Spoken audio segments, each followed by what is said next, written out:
जय श्री राम मित्रों, आपके अपने YouTube चैनल भक्तिरस पर आपका स्वागत है। दोस्तों, महाभारत काल के ऐसे कई रहस्य हैं जिन्हें बहुत ही कम लोग जानते हैं। महाभारत युद्ध पौराणिक युग में लड़ा गया सबसे बड़ा युद्ध था, जिसमें लाखों की संख्या में योद्धा वीरगति को प्राप्त हुए थे। इस युद्ध की विभीषिका ने संपूर्ण भारतवर्ष को लगभग योद्धा विहीन कर दिया। कुरुक्षेत्र में भाग लेने वाले सभी योद्धा पुरुष थे। लेकिन दोस्तों, क्या आप जानते हैं कि युद्ध के बाद वीरगति को प्राप्त हुए सैनिकों की पत्नियों का क्या हुआ? आइए मिलकर जानते हैं। दोस्तों, आपसे निवेदन है कि वीडियो को लाइक और शेयर करना मत भूलिएगा। इसी आशा के साथ चर्चा आरंभ करते हैं। दोस्तों, इस कथा का वर्णन महाभारत ग्रंथ के आश्रमवासी पर्व के 33वें अध्याय में पढ़ने को मिलता है।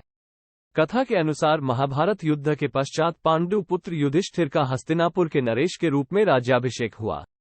उसके पश्चात पांचों पांडव राजकाज के साथ साथ अपने ज्येष्ठ पिता धृतराष्ट्र, बड़ी मां गांधारी और माता कुंती की दिन रात सेवा किया करते थे। पांडवों की सेवा से धृतराष्ट्र और गांधारी धीरे धीरे अपने पुत्रों के शोक से बाहर आ गए। इसी तरह 15 वर्ष का समय बीत गया। तब एक दिन धृतराष्ट्र ने युधिष्ठिर से कहा कि हे युधिष्ठिर, अब हम अपना बचा हुआ जीवन वन में बिताना चाहते हैं, इसलिए हमें जाने की आज्ञा दो। अपने ज्येष्ठ पिता की बातों को सुनकर युधिष्ठिर दुखी हो गए, परंतु विदुर के समझाने पर उन्होंने धृतराष्ट्र सहित गांधारी, माता कुंती और विदुर को वन जाने की आज्ञा दे दी। उसके अगले दिन धृतराष्ट्र, गांधारी, कुंती, विदुर और संजय सन्यासी का रूप धारण कर वन को प्रस्थान कर गए। उसके पश्चात पांचों पांडव हर समय अपनी प्रजा की सेवा में लगे रहते। पांडवों की सेवा से हस्तिनापुर की प्रजा तो खुशहाल थी, लेकिन युद्ध में विधवा हुई स्त्रियां अपने पति के शोक में अक्सर रोया करती थी, पर इसका आभास अपने राजा को ना होने देती। कुछ समय पश्चात एक दिन पांडवों में सबसे छोटे सहदेव को माता कुंती से मिलने की इच्छा हुई। सहदेव ने अपनी इच्छा शेष चारों पांडवों से जाकर सुनाई। सहदेव की बातें सुनकर शेष तीनों पांडव भीम, अर्जुन, नकुल और उनकी पत्नियों के मन में भी माता कुंती से मिलने की इच्छा जागृत हो उठी। ये देख हस्तिनापुर नरेश युधिष्ठिर ने वन जाने के लिए आवश्यक तैयारियां करने का आदेश दे दिया। अगले दिन पांचों पांडव द्रौपदी के साथ वन की ओर चल पड़े। ये देख हस्तिनापुर के निवासी भी उनके साथ चल पड़े। उन लोगों में वो विधवा स्त्रियां भी थी जिनके पति महाभारत के युद्ध में वीरगति को प्राप्त हुए थे। वन पहुंचकर पांचों पांडव उस आश्रम में गए जहां सभी निवास कर रहे थे। बाकी के हस्तिनापुर निवासी उसी आश्रम के आसपास निवास करने लगे। कुछ दिन पश्चात एक दिन महर्षि वेद व्यास उस आश्रम में पांडवों से मिलने आए, परंतु वहां महर्षि वेद व्यास ने देखा कि पांडव सहित हस्तिनापुर के सभी निवासी भी युद्ध में मारे गए अपने परिजनों के शोक में डूबे हुए हैं। ये देख महर्षि वेद व्यास ने सभी से कहा कि आप लोग युद्ध में वीरगति को प्राप्त हुए अपने परिजनों का शोक मत करिए। वे सभी स्वर्ग या फिर दूसरे लोकों में सुखी पूर्वक निवास कर रहे हैं। वे सभी अपने अपने लोकों में अति प्रसन्न हैं।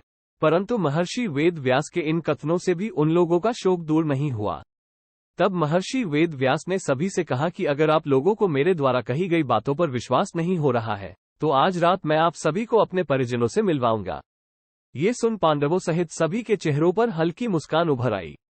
जिस आश्रम के आसपास सभी निवास कर रहे थे वह गंगा नदी के तट पर स्थित था। शाम को सूर्यास्त होने से पहले महर्षि वेद व्यास सभी को लेकर गंगा के तट पर पहुंचे। फिर सूर्यास्त के बाद उन्होंने अपने तपोबल से महाभारत युद्ध में मारे गए सभी योद्धाओं का आवाहन किया। महर्षि के आवाहन से सभी योद्धा एक एक कर गंगा जल से बाहर निकलने लगे। अपने मृत परिजनों को अपने सामने खड़ा देख पांडव सहित हस्तिनापुर के सभी निवासी खुश हो गए। फिर सभी ने अपने परिजनों से बात की। तब जाकर उन्हें विश्वास हो गया कि उनके बंधु बांधव मृत्युलोक के सभी कष्टों से मुक्ति पाकर अपने अपने लोकों में प्रसन्नतापूर्वक निवास कर रहे हैं। तत्पश्चात सभी के मन में जो अपने परिजनों के लिए शोक व्याप्त था वह समाप्त हो गया। कुछ समय बाद युद्ध में मारे गए योद्धा एक एक कर गंगा जल में डुबकी लगाकर अदृश्य होने लगे। ये देख महर्षि वेद व्यास ने विधवा स्त्रियों से कहा कि जो स्त्रियां अपने पति के साथ उनके लोक जाना चाहती है वो गंगा के इस पवित्र जल में अपना जीवन त्याग कर जा सकती है। महर्षि के इतना कहते ही सभी विधवा स्त्रियों ने गंगा के जल में डुबकी लगाकर अपने जीवन को त्याग दिया और सभी अपने अपने पति के लोक चली गई। दोस्तों, आशा है कि हमारा यह वीडियो आपको अच्छा लगा होगा। अगर वीडियो अच्छा लगा हो तो वीडियो को लाइक और शेयर कर देना और इसी प्रकार की भक्ति कथाओं के लिए हमारे चैनल को सब्सक्राइब कर लेना। जय श्री राम।